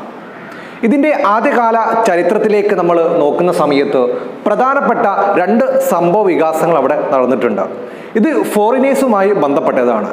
കാരണം ആ ഒരു കാലഘട്ടത്തിൽ സിൽക്ക് തുടങ്ങിയിട്ടുള്ള ഒരുപാട് വസ്തുക്കൾ, ഒരുപാട് പ്രൊഡക്ഷൻ ഉള്ള ഒരു സ്ഥലം എന്ന് പറയുന്നത് ചൈനയായിരുന്നു. അന്നത്തെ ഒരു മാർക്കറ്റ്, ഒരു വേൾഡിൽ മാർക്കറ്റ് കൈയടക്കിയിരുന്നത് ചൈനയായിരുന്നു. കാരണം യൂറോപ്യൻ ആളുകൾക്ക് ഇവരുടെ മാർക്കറ്റിൽ എത്തണം, കാരണം ട്രേഡിന് വേണ്ടിയാണല്ലോ അവർ വരുന്നത്. അപ്പോൾ മാർക്കറ്റ് കൈയടക്കാൻ വേണ്ടിയിട്ട് അവർ ഉപയോഗിച്ച ഒരു തന്ത്രം എന്ന് പറയുന്നത് ഈ ഒപ്പിയമായിരുന്നു. ഒപ്പിയം എന്ന് പറയുന്നത് ഒരു കറുപ്പ് ഒരു ലഹരി പദാർത്ഥമാണ്. വൻതോതിൽ ഈ ലഹരി പദാർത്ഥങ്ങൾ ചൈനയുടെ മാർക്കറ്റിൽ അവർ ഒഴിക്കുകയും അതിൻ്റെ ഫലമായിട്ട് അവിടെ യുവാക്കളിലും അല്ലെങ്കിൽ ഒരു എല്ലാ തരത്തിലും ചൈനയുടെ മാർക്കറ്റിനെ ഈ ഒപ്പിയത്തിലൂടെ അവർ കീഴടക്കുകയാണ് ചെയ്തത്. അങ്ങനെയാണ് യൂറോപ്യന്മാർ എവിടെ എത്തുന്നത്?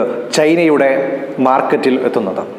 അതിൻ്റെ കൂടെ തന്നെ ഓപ്പൺ ഡോർ പോളിസി, തുറന്ന വാതിൽ നയം. ആ ഒരു കാലഘട്ടത്തിൽ അമേരിക്കക്ക് ഇവരുടെ മാർക്കറ്റിൽ യാതൊരു തരത്തിലുള്ള ഒരു അവസരവും കിട്ടിയിരുന്നില്ല.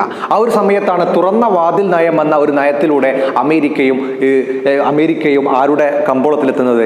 ചൈനയുടെ കമ്പോളത്തിലാണ്. ഓക്കെ, അതൊക്കെ അതിൻ്റെ ഒരു ചരിത്ര പശ്ചാത്തലമാണ്. നമുക്ക് പ്രധാനമായിട്ടും ഇവിടെ പഠിക്കാനുള്ളത് ആ ഒരു കാലഘട്ടത്തിൽ, ഈ ഒരു വിപ്ലവം നടക്കുന്ന കാലഘട്ടത്തിൽ ചൈന ഭരിച്ചിരുന്നത് മഞ്ജു ഡൈനാസ്റ്റി എന്ന രാജവംശമായിരുന്നു. ഓക്കെ, അപ്പോൾ ഇവിടെ ഭരിച്ചിരുന്ന രാജവംശം ഏതായിരുന്നു? Manchu dynasty. Okay, Manchu dynasty രാജാവാണെങ്കിൽ പോലും ഇവർ ഫോറിനേഴ്സിന് വളരെ നല്ല തരത്തിലുള്ള സപ്പോർട്ട് നൽകിയിരുന്ന ഒരു വിഭാഗമായിരുന്ന മഞ്ജു ഡൈനാസ്റ്റി. സ്വന്തം രാജ്യത്തിൻ്റെ ആളുകൾക്ക് നൽകുന്നതിനേക്കാൾ കൂടുതൽ അവർ പ്രാധാന്യം നൽകിയത് ഫോറിനേഴ്സിനായിരുന്നു. ഓക്കെ, സ്വാഭാവികമായിട്ടും സാധാരണ ആളുകൾ അല്ലെങ്കിൽ അവിടെയുള്ള ജനങ്ങൾ ആർക്കെതിരെ തിരിയും? Against the Manju dynasty. Okay, ആ ഒരു സമയത്താണ് ഒരു സീക്രട്ട് ഓർഗനൈസേഷൻ, ഒരു രഹസ്യ സംഘടന ടു റിബിൽ എഗെയിൻസ്റ്റ് മഞ്ജു ഡൈനാസ്റ്റി. ആർക്കെതിരെ ഒരു കലാപം ആരംഭിക്കുകയാണ്? മഞ്ജു ഡൈനാസ്റ്റിനെതിരെ ഒരു കലാപം ആരംഭിക്കുകയാണ്. ആര്?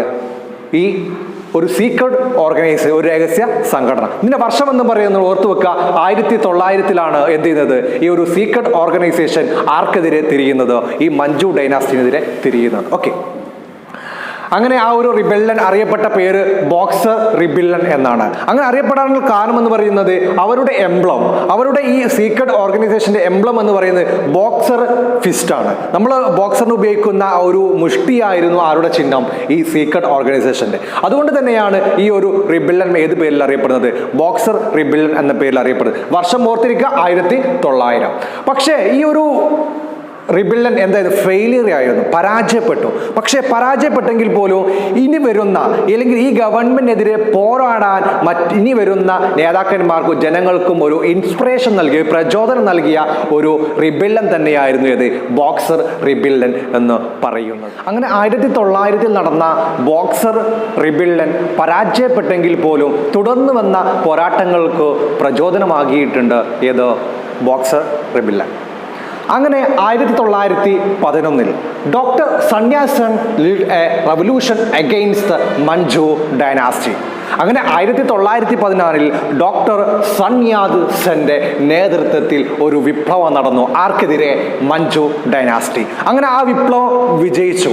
അങ്ങനെ ദിസ് എൻഡോഡ് മൊണാർക്കി ഇൻ ചൈന. അങ്ങനെ ചൈനയിലുണ്ടായിരുന്ന ഈ മഞ്ജു ഡൈനാസ്റ്റിന്റെ മൊണാർക്കി അവിടെ അവസാനിക്കുകയാണ് ചെയ്തത്. അപ്പോൾ അവിടെ ഒരു നേതാവ് വന്നു. ആരാണ് പേര്? Doctor Sun Yat Sen. വർഷം ഓർത്തു വെക്കുക, 1911. ബോക്സർ റിബെല്ലൻ നടന്ന വർഷം ഏതാണ്? 1900. അപ്പം ഈ ഇവിടുത്തെ മൊണാർക്കി അവസാനിച്ചു. ആരുടെ നേതൃത്വത്തിൽ? Doctor Sun Yat Sen. അങ്ങനെ ഒരു പുതിയ പാർട്ടി വരികയാണ്, Kuomintang party established a republican government in China. അങ്ങനെ കുമിന്താങ് പാർട്ടിയുടെ നേതൃത്വത്തിൽ ചൈനയിൽ ഒരു റിപ്പബ്ലിക്കൻ ഗവൺമെന്റ് ഉയർന്നു വരികയാണ് ചെയ്തത്, under the leadership of doctor Sun Yat Sen. അങ്ങനെ സൺ യാത് സെന്റെ നേതൃത്വത്തിൽ കുമിന്താങ് പാർട്ടി എന്ത് ചെയ്യാണ്? ചൈനയിൽ ഒരു റിപ്പബ്ലിക്കൻ ഗവൺമെന്റ് സ്റ്റാർട്ട് ചെയ്യാണ്. പ്രധാനമായിട്ടും ഡോക്ടർ സൺ യാത് സെൻ പ്രചരിപ്പിച്ച, അല്ലെങ്കിൽ അദ്ദേഹത്തിന്റെ പ്രധാനപ്പെട്ട ഐഡിയകൾ എന്ന് പറയുന്നത് നാഷണലിസം, ഡെമോക്രസി, സോഷ്യലിസം. ദേശീയതയും അതുപോലെ തന്നെ ജനാധിപത്യവും സോഷ്യലിസവുമാണ് ഇദ്ദേഹം പ്രചരിപ്പിച്ച പ്രധാനപ്പെട്ട ആശയങ്ങൾ എന്ന് പറയുന്നത്. സാധാരണ 2 മാർക്ക് ചോദിക്കാറുണ്ട്, ഡോക്ടർ സൺ യാത് സെന്റെ ഐഡിയകൾ ഏതെല്ലാം? അപ്പോൾ ഒറ്റയടിക്ക് നിങ്ങൾ ഉത്തരം പറയണമെന്ത്? Nationalism, democracy and socialism. ഈ 3 പോയിന്റ് പ്രധാനപ്പെട്ട ഒരു പോയിന്റാണ്. അവിടെ ഓർത്തു വെക്കാനുള്ളത് നേതാവ് ഡോക്ടർ സൺ യാത് സെൻ ആണ്. അദ്ദേഹമാണ് മഞ്ജു ഡൈനാസ്റ്റിന്റെ ആ ഒരു മൊണാർക്കി സിസ്റ്റം അവസാനിപ്പിച്ചുകൊണ്ട് അവിടെ റിപ്പബ്ലിക്കൻ ഗവൺമെന്റ് രൂപീകരണത്തിലേക്ക് പ്രധാനപ്പെട്ട പങ്കുവഹിച്ചിട്ടുള്ളത്. നിലവിൽ നമ്മുടെ ചൈന ഇപ്പോൾ ആരുടെ ഭരണത്തിന് കീഴിലാണുള്ളത്? Kuomintang government. അതിൻ്റെ നേതാവാരായിരുന്നു? Doctor Sun Yat Sen. അപ്പോൾ നോക്കാം, ഈ ഡോക്ടർ സൺ യാത് സെന്റെ നേതൃത്വത്തിൽ കുമിന്താങ് പാർട്ടി ഏതെല്ലാം രീതിയിലാണ് അവിടെ പ്രവർത്തനങ്ങൾ നടത്തിയിട്ടുള്ളതെന്ന് നമുക്ക് നോക്കാം. ഒന്നാമത് അദ്ദേഹം ചെയ്തത്, decided to cancel the unjust treaties signed with the foreign countries and wanted to maintain equality with western countries. അതിനു മുമ്പ് ഒരുപാട് ട്രീറ്റുകൾ ഉണ്ടായിരുന്നു. ആരൊക്കെ തമ്മിൽ? ഫോറിനേഴ്സ് ഉള്ള ആളുകളും തമ്മിൽ. അതുപോലെ തന്നെ ഒരുപാട് അവകാശം അതുവരെ ഉണ്ടായിരുന്നത് ഫോറിനേഴ്സിനായിരുന്നു, വിദേശികൾക്കായിരുന്നു അതുവരെ ഒരുപാട് അവകാശങ്ങൾ ഉണ്ടായിരുന്നത്.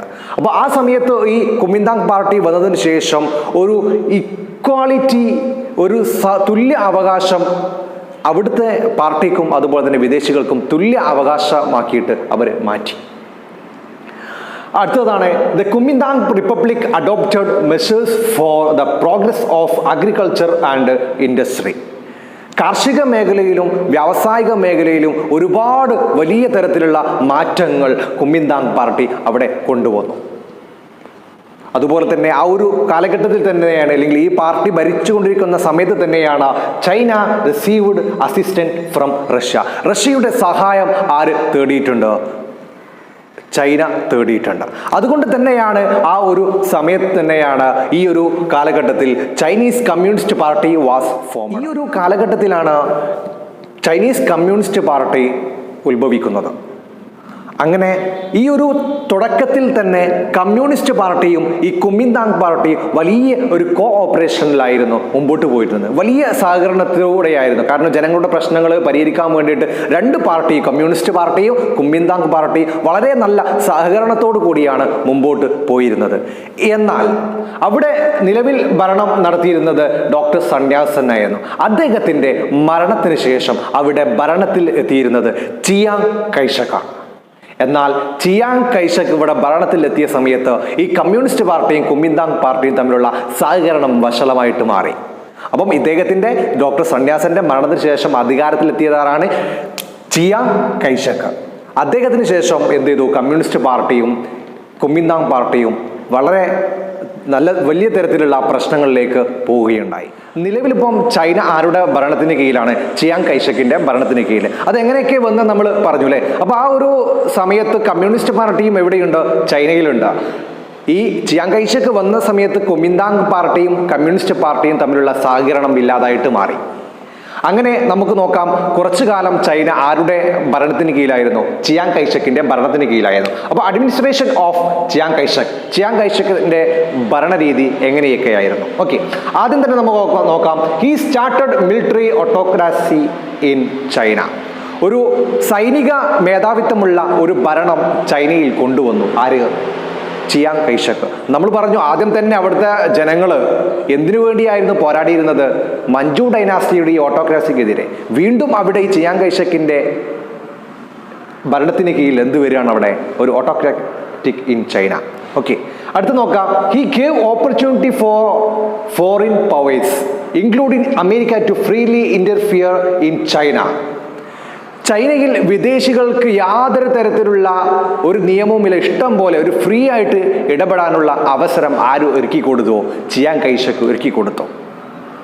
പ്രത്യേകിച്ച് അമേരിക്കക്കോ യാതൊരു നിയമങ്ങളില്ല. അവർക്ക് ഇഷ്ടം പോലെ അവിടെ മാർക്കറ്റിൽ വരാം, അവിടെ പ്രൊഡക്റ്റുകൾ വിൽക്കാം, അതുപോലെ തന്നെ എക്സ്പോർട്ട് ഒക്കെ എല്ലാം ചെയ്യുന്ന ഒരു തരത്തിലേക്ക് ഈ ചിയാങ് കൈഷക്കിന്റെ ഭരണം മാറി. അതുപോലെ തന്നെ കമ്മ്യൂണിസ്റ്റ് ആളുകളുമായിട്ട് യാതൊരു തരത്തിലുള്ള ഒരു സഹകരണവും ആർക്കില്ല. ഈ ചിയാങ് കൈഷക്ക് അധികാരത്തിൽ വന്ന സമയത്ത് കുമിന്താങ് പാർട്ടിക്ക് ഇല്ലാതായിട്ട് മാറി. ഓക്കെ, അടുത്ത പോയിന്റാണ്. By this time coal and iron industries, banking and foreign trade were all controlled by foreign countries. ഈ ഒരു സമയത്ത് ഇവിടെ ഉണ്ടായിരുന്ന പ്രധാനപ്പെട്ട ഇൻഡസ്ട്രിയിൽ വ്യവസായിക മേഖലകളായിട്ടുള്ള കൽക്കരി, ഇരുമ്പ് വ്യവസായം എല്ലാം ആരുടെ കൺട്രോളായിട്ട് മാറി? ഫോറിനേഴ്സിന്റെ കൺട്രോളായിട്ട് മാറി. ആദ്യം തന്നെ നമ്മൾ തുടക്കത്തിൽ തന്നെ പഠിച്ചത് മഞ്ചു ഡൈനാസ്റ്റി ഒക്കെ ആർക്ക് അനുകൂലമായിട്ട് നിലപാടാണ് എടുത്തത്? ഫോറിനേഴ്സ്. അതേപോലെ തന്നെയാണ് ഈ ചിയാങ് കൈഷക് വന്ന സമയത്ത് ഫോറിനേഴ്സിന് വേണ്ടിയിട്ടുള്ള എല്ലാ അവസരങ്ങളും തുറന്നു കൊടുത്തു. ആരെ? ചിയാങ് കൈഷക്. ഓക്കെ, ഇനി ഇതിനെതിരെയാണ് കമ്മ്യൂണിസ്റ്റ് പാർട്ടി അവിടെ ഉയർന്നു വരുന്നത്. അങ്ങനെ പുതിയൊരു നേതാവ് കമ്മ്യൂണിസ്റ്റ് പാർട്ടിയുടെ ഒരു നേതാവായിട്ട് അവിടെ ഉയർന്നു വരികയാണ് മാവോ സേതുങ്. മാവോ സേതുങ് എന്ത് ചെയ്യാണ്? അവരുടെ കമ്മ്യൂണിസ്റ്റ് പാർട്ടിയുടെ നേതാവായിട്ട് ഉയർന്നു വരികയാണ് ചെയ്യുന്നത്. ഓക്കെ, അങ്ങനെ അദ്ദേഹം ഈ ഒരു ചിയാങ് കൈഷക്കിന്റെ ഭരണത്തിനെതിരെ അദ്ദേഹം പോരാടിയത് ഈ ലോങ് മാർച്ചിലൂടെയാണ്. സാധാരണ എക്സാമിന് ചോദിക്കാറ് ലോങ് മാർച്ച് എന്താണെന്ന് നിങ്ങൾക്ക് ചോദിക്കാറുണ്ട്. ഓക്കെ, അപ്പോൾ നമുക്ക് നോക്കാം. ഈ ഒരു കുമിന്താങ് പാർട്ടി അധികാരത്തിൽ നിന്ന് ഇറക്കണം. അപ്പൊ ആരാണ് അവിടെ എത്തുന്നത്? Mao Zedong. Does the leadership of communist party. Communist പാർട്ടിയുടെ നേതാവായി ആര് ഉയർന്നു വരികയാണ്? Mao Zedong. ഓക്കെ, അപ്പൊ അടുത്ത് നമ്മൾ നോക്കാം ലോങ് മാർച്ച് എന്താണെന്ന് നോക്കാം. Okay, long march was started in 1934. Long march തുടങ്ങുന്നതാണ് 1934 ലോങ് മാർച്ച് തുടങ്ങുന്നത്. Okay, started from Kiangsi in south China. ദക്ഷിണ ചൈനയിലെ ക്യാങ്ഷി എന്ന പ്രദേശത്ത് നിന്നാണ് ഈ ഒരു ലോങ് മാർച്ച് തുടങ്ങുന്നത്. ആ ലോങ് മാർച്ചിലൂടെ അദ്ദേഹം നേടിയെടുത്ത കാര്യങ്ങളാണ്: they seized out agriculture land and villages from lords and distribute among the farmers. അവിടുത്തെ പ്രഭുക്കന്മാരിലുണ്ടായിരുന്ന ഒരുപാട് ഭൂമികൾ പിടിച്ചെടുത്തുകൊണ്ട് ആർക്ക് വിതരണം ചെയ്യാണ്? കർഷകർക്ക് വിതരണം ചെയ്യാണ്. അങ്ങനെ കർഷകരുടെ സപ്പോർട്ട് ആർക്ക് ഉണ്ടായിട്ടുണ്ട്? മാവോ സേതോങ്. അങ്ങനെ ലോങ് മാർച്ച് ആരംഭിച്ച് അങ്ങനെ അവിടെ ഉണ്ടായിരുന്ന ലോങ് മാർച്ച് നടന്നു പോകുന്ന സമയത്ത് ഈ ഭൂപ്രഭുക്കന്മാരുടെ കയ്യിലുണ്ടായിരുന്ന ഭൂമികൾ പിടിച്ചെടുത്ത് ആർക്ക് വിതരണം ചെയ്തോ? പാവപ്പെട്ട ഭൂമിയില്ലാത്ത കർഷകർക്ക് വിതരണം ചെയ്തു. അടുത്ത പോയിന്റ് ശ്രദ്ധിക്കൂ. The journey covered around 12,000 kilometre, so it is known as long march. 12,000 kilometre താണ്ടിയാണ് ഈ ലോങ് മാർച്ച് അവസാനിക്കുന്നത്. അവിടെ ആ വഴികളിലുണ്ടായിരുന്ന ഭൂമികളൊക്കെ പിടിച്ചെടുത്തുകൊണ്ട് അവർ ആർക്ക് വിതരണം ചെയ്തു? കർഷകർക്ക് വിതരണം ചെയ്തു. അങ്ങനെ ആ ഒരു ചരിത്രത്തിൽ ഈ കുമിന്താങ് പാർട്ടിയെ ഭരണത്തിൽ നിന്ന് ഇറക്കാൻ വേണ്ടിയിട്ട് സഹായിച്ച പ്രധാനപ്പെട്ട ഒരു ഘടകമെന്ന് പറയുന്നത് ഈ ലോങ് മാർച്ച് ആയിരുന്നു. ആരുടെ കൺട്രോളായിരുന്നു? Under the communist party. നേതാവാരായിരുന്നു? മാവോ സേതു. അങ്ങനെ വളരെ നല്ല സ്വാധീനം തന്നെയാണ് ലോങ് മാർച്ചിന് ഉണ്ടായിട്ടുള്ളത്. നമുക്ക് നോക്കാം, ആ ഒരു സമയത്ത് ചിയാങ് കൈഷക് എന്ത് ചെയ്തെന്ന് ചോദിച്ചാൽ, Chiang Kai-shek had to seek political asylum in Taiwan. രാഷ്ട്രീയ അഭയം തേടി തായ്വാനിലേക്ക് അദ്ദേഹം ഒളിച്ചോടി പോവുകയാണ് ചെയ്തത്. എപ്പം? ഈ സമയത്താണ് റെഡ് ആർമി, ഈ മാവോ സേതുവിന്റെ കൂടെ ഉണ്ടായിരുന്ന ആർമിയാണ് ഇത് റെഡ് ആർമി. ഇത് പ്രത്യേകം നിങ്ങൾ ഓർത്തിരിക്കണം. സാധാരണ വൺ വേർഡിനൊക്കെ നിങ്ങൾ മാച്ച് ദ ഫോളോയിങ് വരുന്ന സമയത്ത് ചോദിക്കാറുണ്ട്. ഇദ്ദേഹത്തിന്റെ ആർമി ഏതാണ്? Red army. ഈ റെഡ് ആർമി മാവോ സേതുവും കുമിന്താങ് ആസ്ഥാനത്തേക്ക് എത്തുന്നതിന്റെ മുമ്പ് അല്ലെങ്കിൽ പിടിച്ചെടുക്കുന്നതിന് മുമ്പ് ഇദ്ദേഹം എന്ത് ചെയ്തിട്ടുണ്ട്? രാഷ്ട്രീയ അഭയം തേടിയിട്ട് തായ്വാനിലേക്ക് പോയിട്ടുണ്ട്. അങ്ങനെയാണ് 1949 ചൈന ഒരു പോപ്പുലർ റിപ്പബ്ലിക് ആയിട്ട് മാറുകയാണ് ചെയ്യുന്നത്. Okay, China become the people's republic of China on 1 October 1949 under the leadership of Mao Zedong. അങ്ങനെ മാവോ സേതുങ്ങിന്റെ കീഴിൽ ഒരു പോപ്പുലർ റിപ്പബ്ലിക് ആയിട്ട് ചൈന മാറുകയാണ് ചെയ്യുന്നത്. വർഷം നിങ്ങൾ ഓർത്തിരിക്കേണ്ടതാണ്. ഓക്കെ, അപ്പോൾ ചൈനീസ് റവല്യൂഷൻ ഇത്ര മാത്രമേ നിങ്ങൾക്ക് പഠിക്കാനുള്ളത്. ആദ്യം നിങ്ങൾ ഓർത്തിരിക്കേണ്ടത്, അവിടെ ഭരിച്ചിരുന്നത് മഞ്ജു ഡൈനാസ്റ്റി ആയിരുന്നു. മഞ്ജു ഡൈനാസ്റ്റി ആർക്ക് അനുകൂലമായിരുന്നു? ഫോറിനേഴ്സിന് അല്ലെങ്കിൽ വിദേശികൾക്ക് അനുകൂലമായി നിലപാടെടുത്തിരുന്നു. അപ്പോൾ അവിടെ ചെറിയൊരു റിബില്ലൻ നടന്നു. ഏതായിരുന്നു? ബോക്സർ റിബില്ലൻ. എന്തുകൊണ്ടാണ് ബോക്സർ റിബില്ലൻ വരാനുള്ള കാരണം നമ്മൾ പറഞ്ഞിട്ടുണ്ട്. ആ ഒരു ബോക്സർ റിബില്ലൻ പരാജയമാണെങ്കിൽ പോലും പിന്നീട് വന്ന പ്രധാനപ്പെട്ട വിപ്ലവങ്ങളൊക്കെ സ്വാധീനിച്ചിട്ടുണ്ട്. ഏത്? ഈ ബോക്സർ റിബില്ലൻ എന്ന് പറയുന്നത്. പിന്നീട് അവിടെ നിങ്ങൾ പഠിക്കേണ്ടത് പ്രധാനപ്പെട്ട ഒരു വ്യക്തിയാണ്. ആര്? ഡോക്ടർ സന്യാസൻ. അദ്ദേഹത്തിന്റെ പ്രധാനപ്പെട്ട ഐഡിയകൾ നമ്മൾ പറഞ്ഞു. 3 ഐഡിയകൾ നമ്മൾ പറഞ്ഞു. ഓക്കെ, അതിനുശേഷം അദ്ദേഹത്തിന്റെ പാർട്ടിയായിരുന്നു ഏത്? Kuomintang party. ആ കുമിന്താങ് പാർട്ടി ഈ ഡോക്ടർ സന്യാസന്റെ മരണത്തിന് ശേഷം അവിടെ അധികാരത്തിലെത്തിയത് ആരായിരുന്നോ? ചിയാങ് കൈഷക്. അദ്ദേഹമാണ് അത് എല്ലാം വഷളമാക്കിയത്. പിന്നീട് ഒരു കമ്മ്യൂണിസ്റ്റ് പാർട്ടി ഒരു വലിയ തരത്തിലുള്ള ഒരു വിപ്ലവത്തിലൂടെയാണ് ചൈന ഒരു പോപ്പുലർ റിപ്പബ്ലിക് ആയിട്ട് മാറ്റുന്നത്. അത് ആരുടെ നേതൃത്വത്തിലായിരുന്നു? മാവോ സേതുങ്ങിന്റെ നേതൃത്വത്തിലായിരുന്നു. ഏത് പാർട്ടിയായിരുന്നു? കമ്മ്യൂണിസ്റ്റ് പാർട്ടിയായിരുന്നു. ഇത്ര മാത്രമേ ചൈനീസ് റവല്യൂഷൻ നിങ്ങൾക്ക് പഠിക്കാനുള്ളൂ. ഓക്കെ, അപ്പോൾ നമ്മൾ ഈ ഒരു പാഠഭാഗത്തിന് എല്ലാ ഭാഗങ്ങളും നമ്മൾ കവർ ചെയ്തിട്ടുണ്ട്. ജസ്റ്റ് ഒന്ന് ഓർമ്മിക്കുക നിങ്ങൾ. ഫസ്റ്റ് നമ്മൾ പഠിച്ചത് എന്തായിരുന്നു? ഈ അമേരിക്കൻ വാർ ഓഫ് ഇൻഡിപെൻഡൻസ്. അത് നിങ്ങൾ പ്രധാനമായിട്ട് നടന്ന സംഭവങ്ങൾ, വർഷം, അതേപോലെ അതിൻ്റെ നേതാക്കന്മാർ. നിങ്ങൾ അമേരിക്കൻ വാർ ഓഫ് ഇൻഡിപെൻഡൻസ് എന്ന് കേൾക്കുന്ന സമയത്ത് എല്ലാ സംഗതികളും നിങ്ങൾക്ക് ഓർമ്മയിൽ വരണം. അതുപോലെ തന്നെ രണ്ടാമത് നമ്മൾ പഠിച്ചത് ഫ്രഞ്ച് റവല്യൂഷൻ. ആ ഒരു സമൂഹം എങ്ങനെയായിരുന്നു? ആരായിരുന്നു വില്ലൻ? ആരായിരുന്നു അവിടുത്തെ വിപ്ലവകാരികൾ എന്ന് നമ്മൾ ഓർക്കേണ്ടതുണ്ട്. അതുപോലെ തന്നെ ലാറ്റിൻ അമേരിക്കൻ റവല്യൂഷൻ. അത് ആരായിരുന്നു വിപ്ലവം നടത്തിയിരുന്നത്? അതുപോലെ തന്നെ അടുത്തത് നമ്മൾ പഠിച്ചത് റഷ്യൻ റവല്യൂഷൻ. അവസാനം നമ്മൾ ഇപ്പോൾ പഠിച്ചു ഏതാ? Chinese revolution. ഇത്തരത്തിലുള്ള റവല്യൂഷൻ നല്ല രീതിയിൽ അതിൻ്റെ കാരണങ്ങൾ, അതിൻ്റെ റിസൾട്ട്, നേതാക്കന്മാർ എത്ര നിങ്ങൾ ഓർത്തിരിക്കുക, മനസ്സിലാക്കുക.